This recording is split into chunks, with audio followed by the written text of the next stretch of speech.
In Sudan's refugee camps, survival is a daily struggle for women and children. Mothers search endlessly for food and water, carrying babies on their backs, haunted by memories of homes lost to war.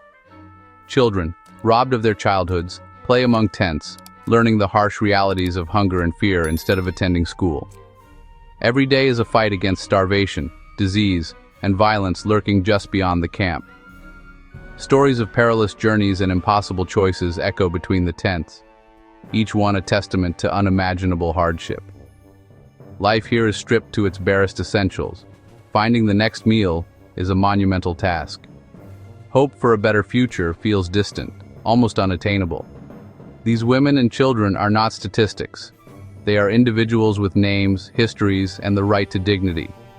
Their resilience is remarkable, but it is tested to its limit every single day. The world must not forget the human faces behind this crisis.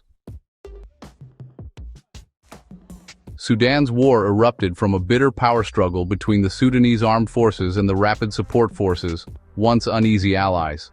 Their alliance, forged to topple a dictator, quickly fractured over who would control Sudan's future.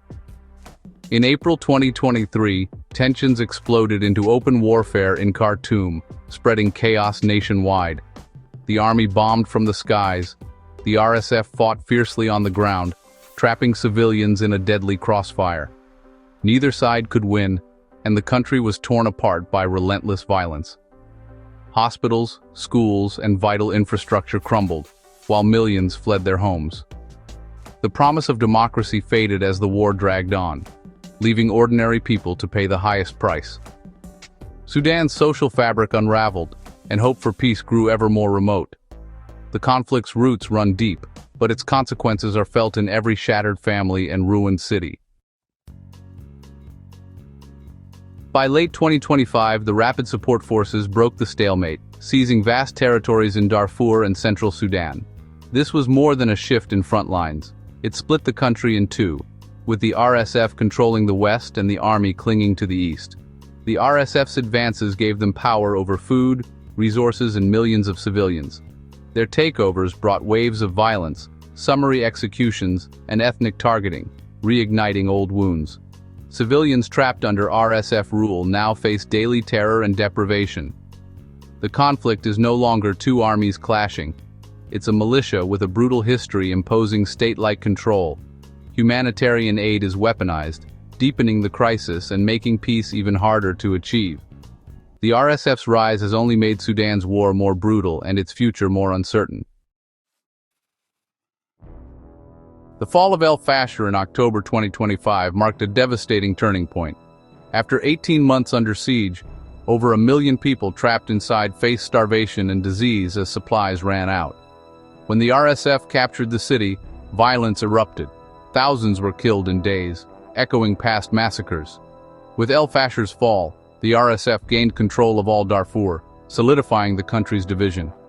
The city's loss shattered hope for resistance and emboldened the RSF to push further east.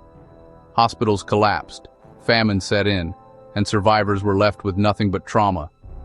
The fall was not just military, it was psychological, extinguishing a beacon of hope. Sudan plunged deeper into chaos, with millions more at risk. The war's brutality reached new heights, and the path to peace grew even darker. Sudan now faces one of the world's worst humanitarian crises, driven by deliberate tactics of starvation and displacement. The RSF uses food as a weapon, besieging cities and blocking aid to force submission. Famine is already killing people in places like Kadugli, while aid convoys are looted or denied access. Millions have been uprooted, fleeing violence with only what they can carry. Overcrowded camps in Sudan and neighboring countries offer little safety, just more hunger, disease, and despair. Families cram into flimsy tents, battling malnutrition and outbreaks of cholera and measles. Aid is scarce, and the humanitarian system is being systematically choked off. The camps are a stark symbol of a nation in collapse, filled with people who have lost everything. Survival here is a daily, uncertain battle.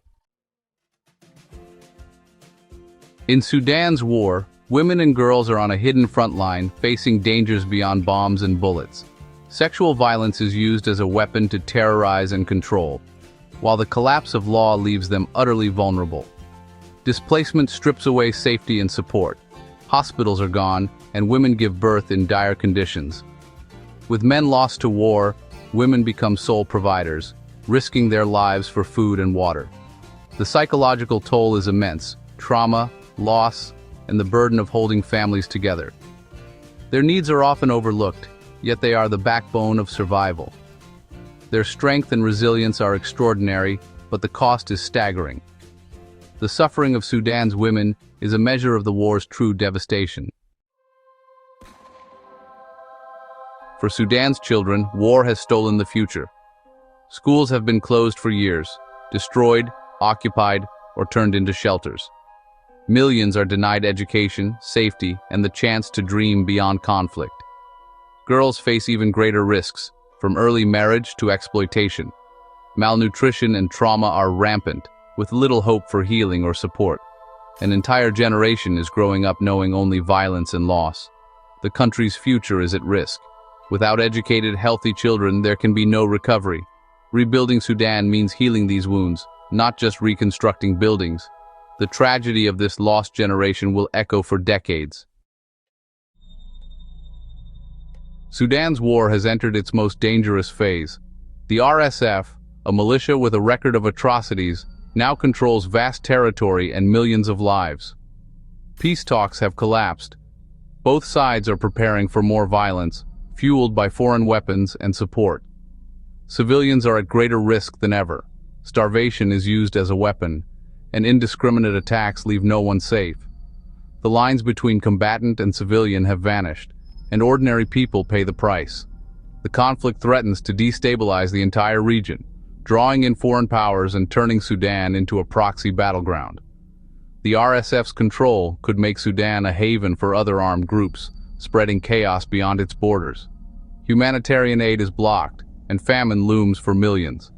The world is watching a nation unravel, with consequences far beyond Sudan's borders.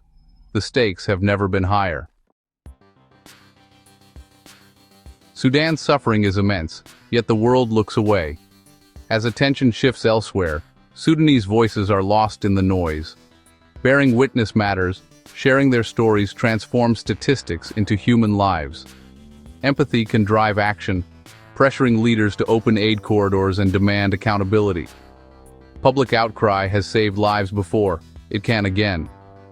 Sharing, posting, and talking about Sudan are acts of solidarity that tell its people they are not forgotten. We must not turn away from their pain. The fate of millions hangs in the balance. Their resilience cannot last forever. They need more than sympathy. They need our attention and action.